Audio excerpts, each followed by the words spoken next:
የተለያዩ አስተያየቶችን ልካችሁልኛል። የተለያዩ መረጃዎችን ይዣለሁ። በዚህ ሰዓት ከያስኳቸው መረጃዎች መካከል ሰሞኑን ከባድ ውጊያ እየተደረገበት ባለው የደቡብ ጎንደር ቀጠና ከባህር ዳር አቅራቢያ ከሐሙሴት እስከ ጨጨሆ ባለው ቀጠና አሉ አዳዲስ መረጃዎችን ይዣለሁ። ወደ አካባቢው ከሁለት አቅጣጫዎች ከፍተኛ ቁጥር ያለው መከላከያ እንዲገባ እየተደረገ መሆኑን ዛሬ ማለዳ ከአካባቢ የወጡ መረጃዎች ያሳያሉ። ከባህር ዳር ከ70 በላይ ተሽከርካሪዎች፣ ወታደራዊ ኮንቮዮች እንዲሁም ደግሞ የጦር መሳሪያ የጫኑ ተሽከርካሪዎች እንደዚሁም ወታደሮችን ይዘው ወደዚህ ቀጠና ወጥተዋል። ከባህር ዳር ከሰሜን ወሎ እንደዚሁ ከላሊበላ ከጋሸና እና ከወልዲያ አቅራቢያም እንደዚሁ ወደዚሁ ቀጠና ኃይል ተንቀሳቅሷል። ወደዚህ ቀጠና ከፍተኛ የሆነ ኃይል እየገባ ነው ያለው።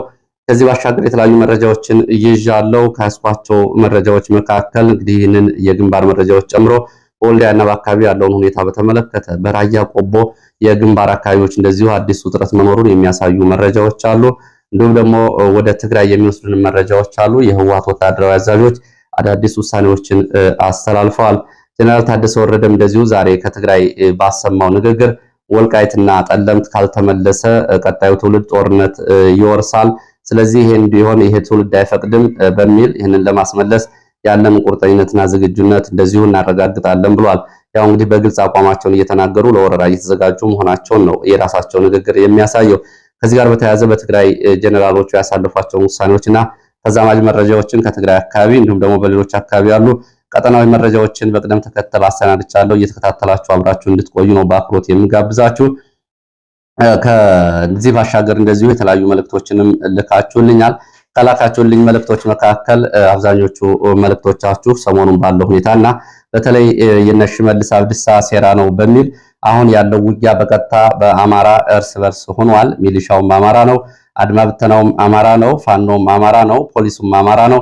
እልቂቱ የእርስ በርስ ሆኗል። በተለይ ደቡብ ጎንደር ከየካቲት አንድ ጀምሮ እስካሁን ድረስ ላለፈው አንድ ወር ተኩል ድረስ ያለው ሁኔታ ይህንን ያሳያል በሚል ምልከታዎችን አድርሳችሁኛል። ከዚህ ባሻገር ከወታደራዊና ፖለቲካዊ ምልከታዎች አንጻር በሌሎቹ ፋኖ አንድ ሆኗል። ደቡብ ጎንደር ለአንድ ወር ተኩል ያላቋረጠ ጦርነት ሲደረግ በሌሎቹ አካባቢ ያለው ኩታ ገጠም ያለው ቀጠና ተዛማጅ ዘመቻዎችን ያላደረገው ለምንድን ነው? ዘመቻው በክልሉ የብልጽግና ባለስልጣናት ላይ ወጥ የሆነ ፖለቲካዊ ጫና እንዲፈጥር ለምን ወጥ ዘመቻ መደረግ አልቻለም? የሚሉ ጥያቄዎችን እንደዚሁ አካታችሁ ልካችኋል። ከዚህ ባሻገር በተለይ ሰብአዊ ኪሳራውንም በተመለከተ የእርስ በርስ ጦርነቱ በመጨረሻ እንደዚሁ አትራፊ የሚያደርገው እነ አብይ አህመድን ነው። ይሄ እርስ በርስ እልቂት በኋላ እና አብይ አህመድ የተለያዩ የፖለቲካ ውሳኔዎችን ሊወስኑ ይችላሉ። ይሄ ከመሆኑና ከዚህ በፊት ግን የአማራ ብልጽግና የኦህዴድ ብልጽግና ተሸካሚ ሆኖ ከኋላ ከመገፋት ይልቅ የራሱን የፖለቲካ ሚዛን መውሰድና እንዲሁም ደግሞ ውሳኔዎችን መወሰን ያስፈልጋል። የሀገር ውስጥና የውጭ አማራ ጥላቶች ጉዳዩን ለመጨረስ አድፍጠው እየጠበቁ ያሉበትን ሁኔታ በደንብ ማሰብ ያስፈልጋል የሚሉ አስተያየቶችንም አካታችኋል። በተለይ የሁለቱ የአማራ የሚሊሻ አድማ ብተናና ፖሊስ እንዲሁም በሌላ በኩል ፋኖ የሁለቱ መተላለቅ በግራ በኩል ላሉት ለሌሎቹ የሚሰጠው ሁኔታ ምን ይመስላል የሚለው በተለይ እና አብይ አህመድ ይህንን ጉዳይ እንዴት ይጠቀሙበታል ሽመልስ አብዲሳ የሚለውን በተመለከተም ለዚሁ በዋናነት የዚህ ሁሉ ችግር ምንጭ የአማራ ብልጽግና የፖለቲካ ድኩማንነት ነው። በራስ የፖለቲካ ሚዛን አለመቆም ያስከፈለው ዋጋና ቀጣይም ወደ ትውልድ የሚተላለፈው ኪሳራ የት ላይ ነው የሚቆመው? ያሰላለፍ ልዩነትንና ፖለቲካዊ ግምገማን የሚያደርገው የአማራ ብልጽግና የሚባለው ኃይል መቼ ነው የሚል አስተያየት አድርሳችሁኛል። እንግዲህ እነዚህ ሰዎች ያደርጋሉ ብሎ መገመት አይቻልም። እነዚህ ሰዎች አድርጉ ሲባሉ ያደርጋሉ፣ እንዲሁ ደግሞ አታድርጉ ከተባሉ አያደርጉም። በራሳቸው ፖለቲካ አይደለም በራሳቸው ሰውነት ላይ እንኳን የመወሰን ስልጣን ያላቸው አይመስልም። በርካታ የፖሊስ መኮንኖች የሚልኩት መልእክትን ባለፈው እንዳያችሁት አስቸጋሪ ሁኔታ ውስጥ ነው ያለነው፣ በመከላከያ እየተደበደብን ነው፣ እየተሰቃየን ነው የሚል ነው። እንግዲህ እነዚህ የፖሊስ መኮንኖች ትጥቅም ስንቅም ያላቸው ወታደራዊ ልምድ ያላቸው እንደዚህ አይነት ካድሬዎቹማ ከዚህ የባሱ ናቸው። እነዚህ ካድሬዎች እንግዲህ የአማራን ሕዝብ ከፖለቲካ ውሳኔ ያወጣሉ ብሎ ጥያቄ ማቅረብ እንግዲህ ያው አስቸጋሪ ነው። ለጥያቄው ራሱ የሚቀርብ ጥያቄ ነው። ሆኖም ግን እንግዲህ ይሄ ጉዳይ የት ድረስ ይዘልቃል የሚለው አብሮ የሚታይ ነው የሚሆነው። እንግዲህ ይሄ ጉዳይ በውል መታየት ያለበት ጉዳይ ነው። በጦርነቶቹ እንግዲህ በተለይ እየተደረገ ያለ የፋኖ ጦርነት ወጥ በሆነና በተናበበ መልኩ ሙሉ በሙሉ ተጽዕኖ በሚያመጣና እንዲሁም ደግሞ የክልሉን አጠቃላይ የብልጽግና መዋቅር በተመሳሳይ ሰዓት ሊያስወግድ የሚችል እንዲሁም ደግሞ ወደ ሀገር አቀፍ ፖለቲካው ደግሞ እርምጃውን ሊያሳድግ የሚችል እርምጃ ወጥ ካልሆነ አሁን ለአንድ ወር ተኩል ያክል ጦርነት ሲደረግበት በሰነበተው የደቡብ ጎንደር ቀጠና መከላከያ ዛሬ ተመልሶ ገብቷል። ከወልዲያም ከላሊበላም ከባህር ዳርም ተጨማሪ ኃይል ተንቀሳቅሷል። ይህንን ለተወሰነ ምርጫው እስኪጠብቅ ድረስ ያደርጋሉ። ከዛ በኋላ ሚሊሻ ያሰለጥናሉ፣ ሚሊሻውን ደግሞ ያስጨርሳሉ። ከዚህ ጋር በተያያዘ እንግዲህ ያለው አስተያየት ይሄ ነው። ሌላ ጊዜ የእናንተንም ምልከታዎችንም እንደዚሁ ጨምሬ እመለስበታለሁ። ከዛ በመከተል ከአዲስ አበባ ዙሪያ እንደዚሁ ያደረሳችሁ ጥቆማ አለ። በአዲስ አበባ ዙሪያ ባሉ ከተሞች የምንኖር የከተማ ነዋሪዎች ከፍተኛ የሆነ አስገዳጅ በሆነ ሁኔታ ገንዘብ እንድንከፍል በኦሮሚያ ክልል መንግስት ጫና ውስጥ ገብተናል። ቡራዩ፣ ሱሉልታ፣ ሰበታ፣ ጣፎ፣ ደብረዘይት፣ ገላንን ጨምሮ በአዲስ አበባ ዙሪያ በሚገኙ ከተሞች የኦሮሚያ ክልል መንግስት እያንዳንዱ ነዋሪ በየወሩ ከ1500 ብር በአመት ደግሞ ከ20 ሺህ እስከ 1 ሚሊዮን ብር እያስከፈለን ነው ብላችኋል። ይሄ ክፍያ እንግዲህ ለሚሊሻ ደሞዝ፣ ለሚሊሻ ቀለብ፣ ለሚሊሻ ዩኒፎርምና እንዲሁም ደግሞ በኦሮሞኛ ለቡሳ ጎኖፋ እንዲሁም ደግሞ ለመንደር ጥበቃ በሚል ይሄ ገንዘብ ከህዝብ እየተሰበሰበ እንደሆነና ገንዘቡ ሲሰበሰብ ደረሰኙ የማይታወቅ መሆኑ በተለይ ደግሞ የኦሮሞ ተወላጅ ያልሆኑ ሌሎች ኢትዮጵያውያን ደግሞ በተለያየ ጊዜ በጫና ውስጥ ከፍተኛ ገንዘብ እየተጠየቁ መሆኑን የሚገልጽ እንደዚሁ ጥቆማና ቤቱታ አድርሻቸዋል። ይኸው መረጃው ሽፋን ተሰጥቶታል። ከላይ እንግዲህ በመግቢያ በአስተያየትም ካቀረባችሁት መረጃ ጋር በተመሳሳይ ዛሬ በዚህ ቀጠና እንግዲህ በተለይ ጋይንት አካባቢ ያለው ሁኔታ በተመለከተ ዛሬ ወደ አካባቢ የገባው የመከላከያ አዛዥ እንግዲህ ጋይንት አካባቢ ያለው ሁኔታ በተመለከተ አስተያየት ሰጥቷል። ጋይንትና አካባቢው እጅግ ሰላም ነው። የመከላከያ አዛዥ ነው ይሄንን ያለው። ኮሎኔል አለሜ ታደሰ ይባላል። በእነሱ አጠራር እንግዲህ የፋኖ ተልኮ ከሽፏል። መከላከያ ያው ጽንፈኛ በሚል ነው የጠሩት። የመከላከያ አዛዡ ይህንን ተናግሯል። እንግዲህ በአንድ ወር ጊዜ ውስጥ ለሁለተኛ ጊዜ ነው ፋኖ በከተማው ላይ ዘመቻ ያደረገው። በትላንትናው ዕለት እንግዲህ ከ26 በላይ የብልጽግና አመራሮች ጭምር በፋኖ በነበረው ውጊያ ጉዳት ደርሶባቸዋል፣ ተይዘው ተወስደዋል። ያሉበት አይታወቅም። መከላከያው ሲገባ እንኳ መረጃ የሚሰጥና የሚያሳይ የብልጽግና ካድሬ ጠፍቶ ከከተማው ውስጥ የነበረው አድማ ብተናና የነበረው ሌላው የጸጥታ ኃይል የነበረውን ድሽቃ ከነበረው 6 ድሽቃ ውስጥ እንግዲህ 5ቱን አስረክቦ ነው የወጣው። ከነበረው ኃይልም እንግዲህ ከ20% በታች የሚሆነው ነው በህይወት የተገኘው፣ ሌላው የለም። ይሄ በሆነበት ሁኔታና የአምስት ወረዳ የገጠር ወረዳዎች የብልጽግና ባለስልጣናት እንዲሁም ደግሞ የከተሞች የብልጽግና ባለስልጣናት በተበተኑበት ሁኔታ አካባቢው ሰላም ነው ያሉ አስተያየትና መግለጫ የሚሰጡት እነዚህ ናቸው። እንግዲህ ከዚህ ጋር የስማዳ ወረዳ የብልጽግና ባለስልጣናት፣ የላይ ጋይንት ወረዳ የብልጽግና ባለስልጣናት፣ የንፋስ መውጫ ከተማ የብልጽግና ባለስልጣናት እንደዚሁ እንግዲህ ከሞቱና ተይዘው ከተወሰዱት ውስጥ ይገኙበታል። ከንቲባውን፣ የብልጽግና ጽሕፈት ቤት ኃላፊውን፣ የሰላምና ደህንነት ኃላፊውን ጨምሮ የፖሊስ ኮማንደሮች፣ የፖሊስ አዛዦች፣ የማረሚያ ቤት ፖሊስ አዛዦችን ጨምሮ በርካቶች ሙትና ቁስለኛ ሆነው አሁን የመከላከያ አዛዡ አካባቢው ሰላም ነው ይላሉ። እንግዲህ ይሄ ነው ያለው። ሌሎቹ ከሞቱ በኋላ ለሞታቸው እንኳን ትኩረት ሳይሰጥ እንደዚህ አይነት ፕሮፓጋንዳ ነው የሚሰራው። ይሄ ነው እንግዲህ ውሳኔው፣ የፖለቲካ ውሳኔውና ምን ያክል ሰው እስኪያልቅ ድረስ ነው የአማራ ብልጽግና በዚህ መናጆ ውስጥ የሚቀጥለው የሚለውን ጥያቄ የሚያስነሳው። ከዚህ ጋር በተያያዘም እንደዚሁ የአማራ ሚሊሻ ጽሕፈት ቤት ኃላፊም በተመሳሳይ እንደዚሁ አሁንም በርካታ ሚሊሻ ማሰልጠናችን እንቀጥላለን እያለ ነው የሚገኘው። የሚሊሻ ስልጠና ተጠናክሮ ይቀጥላል። ሚሊሻው በጋራ ባደረገው ዘመቻ የነሱ አጠራር እንግዲህ ጽንፈኛው ፋኖን ማለት ነው አንገቱን አስደፍቷል ነው የሚለው የክልሉ ሚሊሻ። አሁን በሚሊሻ አንገት የደፋ ፋኖ አለ ወይስ ደግሞ በፋኖ አንገት የደፋ ሚሊሻ ነው ያለው የሚለው እንግዲህ ሁሉም በየቦታው የሚያየው ነው። በርካታ የሚሊሻ አባላት ሙሉ በሙሉ ያለቁባቸው አካባቢዎች አሉ። እንደ ስቴ፣ እንደ ጋይንት፣ እንደ ዳባት የመሳሰሉ አካባቢዎች የሚሊሻ ኃይል ሙሉ በሙሉ ያለቀባቸው አካባቢዎች ናቸው። ከአንድ ወረዳ ከ134 በላይ የሚሊሻ አባላት እንደዚሁ በዚህ ጦርነት ተገድለዋል። ይሄ ባለበት ሁኔታ አሁን ፋኖን አንገት እያስደፋ ነው ሚሊሻ ስልጠና ተጠናክሮ ይቀጥላል እያሉ ጥሪ የሚያደርጉትና ህዝቡ ጥቆማ እየሰጠ የፋኖን አከርካሪ ለመስበር የሚሊሻ ስልጠና ተጠናክሮ ይቀጥላል እያሉ የሚጠሩት የአማራ ብልጽግና ባለስልጣናት እነሱ አዲስ አበባ ተቀምጠው ነው፣ ባህር ዳርም እንኳን ተቀምጠው አይደለም፣ አዲስ አበባ ተቀምጠው ይህንን ጥሪ ያቀርባሉ። ሩብ ሚሊዮን ሚሊሻ ሰልጥነናል ብለዋል ባለፈው አንድ ዓመት። አሁን ምን ያክል ሚሊሻ በህይወት አለ የሚለውና የሚሊሻ ቤተሰቦች ያሉበት ሁኔታ እንዲሁም ደግሞ የሚሊሻ ቤተሰቦች እና ሚሊሻዎች የአካል ጉዳተኞቹ በተለይ ያሉበት የሞራል ሁኔታ እንግዲህ ለሁሉም ጥያቄ የሚነሳ ጉዳይ ነው። ይህንን ባለበት ሁኔታ እነሱ ይህንን እያሉ ነው። ሚሊሻው ከፖለቲካዊ ግምገማ ባሻገር የራሱን ህይወትና የቤተሰቡን ህይወት ለማዳን እንኳ ቢያንስ ይህንን ውሳኔ የሚወስነው መቼ ነው? እንግዲህ የሚሊሻ አባላት ከፋኖ ጋር አንዋጋም የሚል አቋም መውሰዳቸውና በግዳጅ እንዲገቡ መደረጋቸው ቢታወቅም አሁንም ሚሊሻውን የእሳት ራት አድርገው ስልጣናቸውን ለማስጠበቅ የሚሞክሩትን የብልጽግና ባለስልጣናት ላይ ሚሊሻው እንግዲህ ሐሳቡን አቋሙን እንዲሁም ደግሞ አፈሙዝን ካላዞረ ቀጣዩ ጊዜ የከፋ እንደሚሆን ምንም ጥርጥር የለውም። ከዚህ ጋር በተያያዘ እንግዲህ ወደ መረጃዎቹ ነው የሚሄደው። በቀጥታ ወደ መረጃዎቹ ሲሄድ መካከለኛው ምስራቅ አንዳንድ መረጃዎችን ወደ እናንተ ላድርስና የግንባር መረጃዎችን መለስባቸዋለሁ። መካከለኛው ምስራቅ ኢራን 97 የሚሆኑ ግለሰቦችንና ባለስልጣናትን በቁጥጥር ስር መዋሏን ገልጻለች። በኢራን ውስጥ እንግዲህ የሞሳድ እና የሲአይኤ የእስራኤልና የአሜሪካ ሰላይ ሆነው የተገኙ ግለሰቦችና ባለስልጣናት ናቸው። 13ቱ በደቡብ ምስራቅ ኢራን ውስጥ የተሰማርተው ለስለላ ስራ ይሰሩ የነበሩ እንደሆኑ ተገልጿል። እንግሊዝና አሜሪካ ውዝግባቸው ቀጥሏል። እንግሊዝ ለአሜሪካ ማስጠንቀቂያ ሰጥታለች። አሜሪካ ከኔቶ የምትወጣ ከሆነ የአሜሪካ ጦር ሰፈር በእንግሊዝ ውስጥ ሊኖር አይችልም፣ ለአሜሪካም የጦር ሰፈር የምንሰጠው ቦታ የለም ብላለች። እንግሊዝ ለመጀመሪያ ጊዜ እንደዚህ አይነት ጠንካራ አስተያየት ስትሰጥ በአሜሪካ ላይ ምናልባት ይሄ የመጀመሪያው ሊሆን ይችላል በታሪክ ይህንን ስትል አስጠንቅቃለች። አንፈቅድላትም ለአሜሪካ የጦር ሰፈር በእንግሊዝ ውስጥ እንዲኖራት እንዲሁም ደግሞ በተባባሪ የእንግሊዝ ግዛቶች ብላለች እንግሊዝ። እንዲሁም ደግሞ በአሜሪካ የታቀደ የድሮን ጥቃት ስለመክሸፉ የአሜሪካ ባለስልጣናት ገልጸዋል። በውጭ ጉዳይ ሚኒስትሩና በመከላከያ ሚኒስትሩ ጥቃት ሊፈጽሙ የነበሩ ድሮኖች ከሽፈዋል የተባለው ድሮኖቹ የማን እንደሆኑ አልታወቁም። ምናልባት የኢራንና በኢራንን ቡድን የሚደግፉ ይሆናሉ ነው የተባሉት።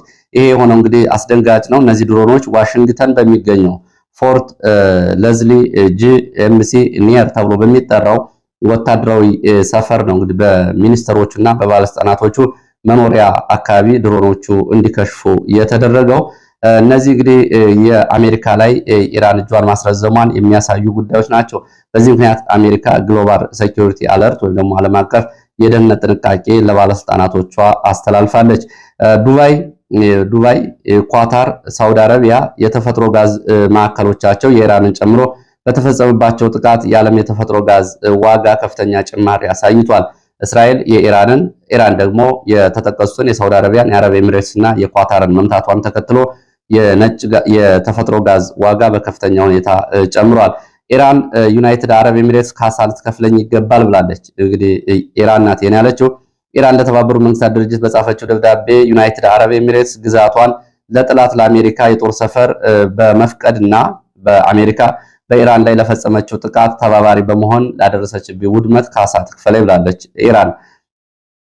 አዘርባይጃን፣ ባህሬን፣ ሶሪያ፣ ኩዌት፣ ጆርዳን፣ ግብጽ፣ ቱርክ፣ ፓኪስታን፣ ሳውዲ አረቢያ፣ ኳታር ሆነው ደግሞ በጋራ በኢራን የሚፈጸመውን አጸፋ ለመከላከል ተዘጋጅተናል እያሉ ነው የሚገኙት። እንግዲህ ይህንን አብረን የምናየው ነው የሚሆነው። እስራኤልን ያክል ሀገር፣ አሜሪካን ያክል ሀገር ለ21 ቀናት እስካሁን ድረስ ገትራ እየተዋጋች ያለች ኢራንን እነዚህ ከላይ የተጠቀሱ ስብስቦች ቀጥሎ ደግሞ እንዋጋታለን እያሉ ነው የሚገኙት። እስኪ አብረን እናየዋለን። ሌላው የአሜሪካ ደግሞ ሌላ ጥሪ አቅርባለች። የአረብ ሀገራት በሆርሙዝ ሰርጥ እግረኛ ሰራዊት እንዲያዋጡ አሜሪካ ጠይቃለች። እንግዲህ ወደዚህ የሆርሙዝ ሰርጥ አሜሪካ እግረኛ ታስገባለች፣ አረብ ሀገራትም እንደዚሁ እግረኛ ያስገቡ ብለዋል ትራምፕ።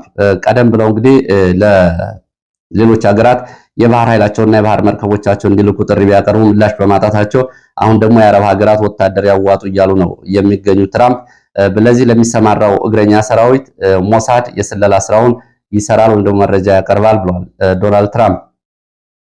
ሌላው አሜሪካ በዚህ ዘመቻ ተጨማሪ 200 ቢሊዮን ዶላር ተጨማሪ በጀት ተጠይቋል። በአሜሪካ ለፕሬዚዳንት ዶናልድ ትራምፕ ቀርቧል ጥያቄው። በመከላከያ ሚኒስቴር በኩል በአሜሪካ በጀት ላይ ከፍተኛ ጫና ያሳድራል የተባለ ገንዘብ ነው እየቀረበው።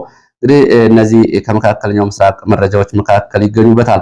ከዚህ ጋር በተያያዘ አብይ አህመድ በድጋሚ ለአረብ ኤሚሬትስ ፕሬዚዳንት ወይም ደግሞ ንጉስ በመደወል ያስተላለፉት መልእክት በቀጥታ በጦርነቱ ላይ ኢትዮጵያ ጉልህ ተጽዕኖ እንዳላት የሚያሳይና ተሳትፏን የሚያሳይ ነው በሚል የሰብአዊ መብት ተከራካሪዎች፣ ፖለቲከኞች እየተከራከሩ ይገኛሉ።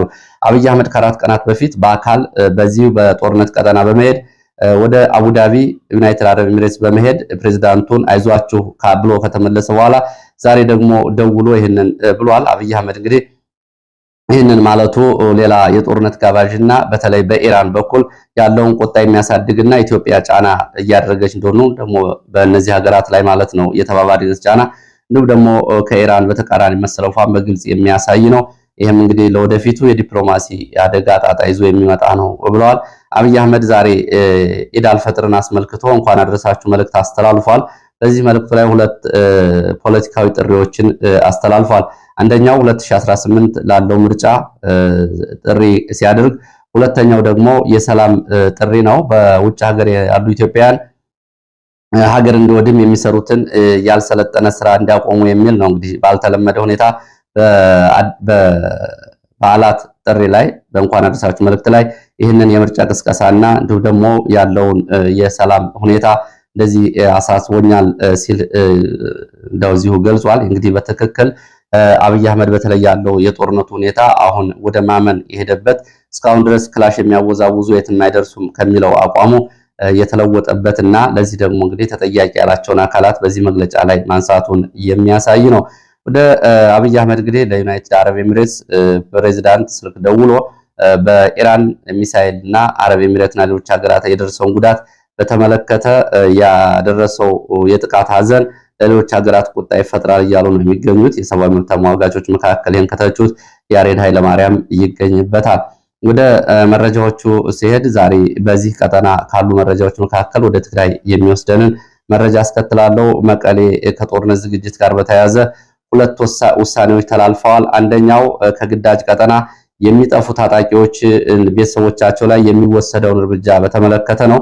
በርካታ የህወሓት ታጣቂዎች ከግዳጅ ቀጠና እየጠፉ መሆናቸውን ተከትሎ ብርጋዴር ጀነራል ምግቤ ሽሬ ከተማ ሱር ኮንስትራክሽን የህወሓት ታጣቂዎችን አዛዦች በመሰብሰብ ከግዳጅ ቀጠና የሚጠፉ ታጣቂ ቤተሰቦች ላይ የሚወሰድ እርምጃ በሁሉም ውሳኔ እንዲያገኝና ይህን እንዲያስተላልፉ ውሳኔ ተላልፈዋል። ይህም እንግዲህ ልጆቻቸው ከርተው የሚሆን ከሆነ ቤተሰቦቻቸው እናት አባቶቻቸው ይቀጣሉ ነው የተባለው። የቅጣቱ አይነት እንግዲህ በውል አልታወቀም። ሁለተኛው ደግሞ ጀነራል አብርሃ ተስፋዬ በሚመራው ቀጠና በተፈናቃዮች ካምፕ ላይ የሚገኙ ተፈናቃዮች ቁርሴን ለሰራዊቴ በሚል የሚሰጣቸውን እርዳታ ለታጣቂዎች እንዲሰጡ በመጋዘን ውስጥም ካለው እርዳታ እህል ጭምር ቀድመው በተፈናቃይ ስም እርዳታ እንዲወጣና እርዳታው ወደ ታጣቂዎች የማዕከላት የሎጂስቲክ ማዕከል እንዲጓጓዝ የሚል ነው። በዚህ በኩል እንቅፋት የሚሆኑ የረድኤት ድርጅቶች ሰራተኞች ካሉ እርምጃ እንዲወሰድባቸውና እንዲለዩ የሚል ይህንን ደግሞ አብርሃ ተስፋዬ ወይም ደግሞ ጀነራል ድንኩል በቅጽል ስሙ ይህንን አስተላልፏል። ከዚህ ጋር በተያያዘ እንደዚሁ በትግራይ መምህራን ደሞዝ አለመከፈልን ተከትሎ የኢትዮጵያ መምህራን ማህበር ለትምህርት ሚኒስቴር ደብዳቤ ጽፏል።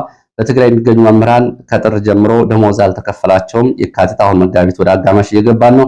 ስለዚህ በትግራይ ትምህርት ሊቆም ይችላል፣ ትኩረት ሊሰጠው ይገባል፣ አስቸኳይ ምላሽና በጀት ሊለቀቅ ይገባል የሚል የኢትዮጵያ መምህራን ማህበር ለትምህርት ሚኒስቴር ደብዳቤ ጽፏል። ጀነራል ታደሰ ወረደ የትግራይ መረጃዎችን ስናስከትል ጀነራል ታደሰ ወረደ ወልቃይትና ጠለምት በትግራይ ስር ካልሆኑ የቀጣዩ ትውልድ ጦርነት ውርስ ያደርጋል የሚል ንግግር ተናግረዋል። ትግራይ መከራ ውስጥ ነች፣ መከራዋን ለማሳጠር በሰላም እድላችን እንሞክራለን ብለዋል። እንግዲህ በአንድ በኩል የተደረገ ጥሪ ነው። ሌላው የተያዙ መሬቶች ወልቃይትና ጠለምት ማለት ነው በዚሁ የማስቀረት ሴራ እየተሰራ እንደሆነ እንደዚሁ የትውልድ ሊያውቅ ይገባል። የትውልድ መሬቱን የሚያስወር ትውልድ መሆን የለበትም፣ መሬቱን ለማስመለስ መዘጋጀት አለበት የሚል ጥሪ ነው ያደረጉት። እንግዲህ በተደጋጋሚ በዚህ ጉዳይ ላይ አስተያየቶችን የሚሰጡ ሰዎች አላችሁ። አሁን ይህንን የጀነራል ታደሰ ንግግር መዝግባችሁ ልትይዙት ትችላላችሁ። እኛ የምንታገለው ወልቃይትን ለመውሰድ ነው፣ ጠለምትን ለመውሰድ ነው እያለ ነው ያለው እንጂ አብይ አህመድን ልንጥል ነው እያለ አይደለም። ወይም ደግሞ ኦህዴድ ፖለቲካሊ የኛ ስጋት ነው እያሉ አይደለም። ኦህዴድና ህወሓት የአንድ ሳንቲም ሁለት ግልባጮች ናቸው። ሁለቱም በኢትዮጵያ የብሔር ፖለቲካ ውስጥ በደንብ አማራን በጋራ ጥላትነት የሚፈርጁ ስለሆኑ አሁን ይህንን እያሉ ነው የሚገኙት። ለማንኛውም ይህንን መዝግባችሁ ያዙና ነገና ከነገ ወዲያ በሚኖሩ አቋሞች፣ የሚዲያ ምልከታዎችና የፖለቲካ ሀሳቦች ላይ ይህንን ታስከትሉ ደግሞ ልታመጡ ትችላላችሁ። ያው ብዙዎቻችሁ ብዙ አስተያየት ሰጡ ስላየው ነው። ህወሓት አቋሙን ሳይለውጥ ብዙዎቹ በተለይ የአማራ ሚዲያ፣ የአማራ ፖለቲካ፣ የአማራ አክቲቪስት እንዲሁም ደግሞ የአማራ ጉዳይ ይገደናል የሚሉት ህወሓት አቋሙን ሳይለውጥ እነሱ የለወጡት አቋም እንደ ህወሓት እንደለወጠው አቋም አድርገው ብዙዎቹ በዚህ በኩል እንግዲህ የተለያዩ አሉታዊ አስተያየቶችን ሲሰጡ ስለታየ ነው። ወደፊት እንግዲህ ሁኔታው ብዙ የሚበይነው ነገር ይኖራል። ወደ ሌሎች መረጃዎች ስቀጥል ወደ ጋይንት ቀጠና የሚወስደን መረጃ ነው የማስከትለው። ወደ ደብረታቦርና ጋይንት ቀጠና ከባህር ዳር ዙሪያ ከፍተኛ ቁጥር ያለው መከላከያ ወደ ደብረታቦር ቀጠና ዛሬ ማለዳ ተንቀሳቅሷል። ዛሬ በማለዳው መረጃ ከ70 በላይ የሚደርሱ ተሽከርካሪዎች፣ ከ20 በላይ ወታደራዊ ፓትሮሎች፣ ከባድ መሳሪያ የታጠቁ ተሽከርካሪዎች ከጠዋቱ 12 ሰዓት ጀምሮ ወደ ሐሙሲት ደብረታቦር አቅጣጫ እንቅስቃሴ ማድረጋቸውን የዓይን እማኞች ገልጸዋል። ይህ በእንዲህ እንዳለ ደግሞ ከነፋስ መውጫ ወደ ጨጭሆ፣ መቄት፣ ፍላቂት እንዲሁም ደግሞ ከጨጭሆ ወደ ሰሜን ወሎ መቄትና ከመቄት ወደ ጨጭሆ ሰሜን ወሎ በከባድ መሳሪያ የታገዘ ዘመቻ እየተደረገ መሆኑን የወጡ መረጃዎች ያሳያሉ። ይህንን መንገዱን ለማስከፈት ማለት ነው። በእግረኛና መካናይዝድ ከጨጭሆ አቅራቢያ ያሉ ቦታዎች በዙ 23 ሮኬት ተከታታይ ድብደባ ሲደረግ ድሮንም በአካባቢው በተደጋጋሚ እያንዣበበ እንደነበር የወጡ መረጃዎች ያሳያሉ። እስከ ሰዓት ድረስ የተፈጸመ የድሮን ጥቃት ይኑር ወይም ደግሞ አይኑር የሚለው ጉዳይ አልታወቀም። ሌላው ወልዲያ ዙሪያ የሚወስድ መረጃ ነው። በወልዲያ ዙሪያ መርጦ አቅራቢያ ድሮን ጥቃት ተፈጽሟል። በወልዲያ አቅራቢያ በዚህ ድሮን ጥቃት እንግዲህ በንጹሃን ላይ ጉዳት መድረሱ ነው መረጃዎች የሚያሳዩት። የድሮን ጥቃቱን ተከትሎ ከወልዲያ እግረኛ ወደ አካባቢዎቹ ተንቀሳቅሷል። መጀመሪያ አየር ድብደባ ከተደረገ በኋላ ከወልዲያ ወደ እዜት በር፣ መርጦ ኢየሱስ፣ ሴት ውሃ፣ ሰምቦ፣ ውድመን፣ አማየ ሜጫ፣ ሲሪንቃ ዙሪያ እና ሞላ ጊዮርጊስ ተብሎ የሚጠሩት አካባቢዎች እግረኛና የከባድ መሳሪያ ድብደባ ተደርጓል። በተደረገው የከባድ መሳሪያ ድብደባ የደረሰው ጉዳት እየተጣራ ነው። የደረሰው ጉዳት አልታወቀም። ዛሬ ረፋድ ድረስ በነበረ የከባድ መሳሪያ ድብደባ በሰው ላይ የደረሰው ጉዳት በውል አልታወቀም። እዚሁ ምዕራብ ወሎ የሚወስደን መረጃ አስከትላለሁ። ምዕራብ ወሎ ጃማ ደጎሎ ከተማ ዛሬ ማለዳ ፋኖ ወደ ከተማው ደጎሎ በመግባት በሁለት አቅጣጫ እንደዚሁ በካምፖች ላይ በሚሊሻና በአድማ ብተና ካምፖች ላይ ድንገተኛ ጥቃት ፈጽሟል። በጥቃቱ እንደዚሁ ጉዳት ደርሷል። በዚህ በኩል የጉዳት ሁኔታ በዝርዝር አልታወቀም። ሆኖም ደግሞ አምቡላንሶች ወደ ሆስፒታል ሰዎችን ሲያመላልሱ ተመልክተናል ነው ያሉት የመረጃ ምንጮቹ። ሌላው መረጃ ወደ ሰሜን ወሎ ራያ ቆቦ የሚወስደን መረጃ ነው። በሰሜን ወሎ ራያ ቆቦ ቀጠና አዲስ ውጥረት አለ ብለዋል የዓይን እማኞች።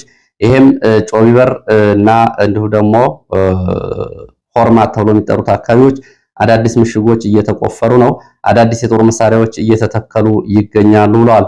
በዛ በኩል ካለማጣ፣ ዋጃ፣ ጥሙጋ ተጨማሪ የታጣቂዎችና የህወሓት ኃይሎች እንቅስቃሴዎች እንዳሉ ተመልክተናል ሲሉ የዓይን እማኞች ይህንን አድርሰዋል። ለዚህ ሰዓት ከተለያዩ አካባቢዎች ማሰባሰብ ወደ እናንተ ለማድረስ ያስኳቸው መረጃዎች እነዚህን ይመስላሉ።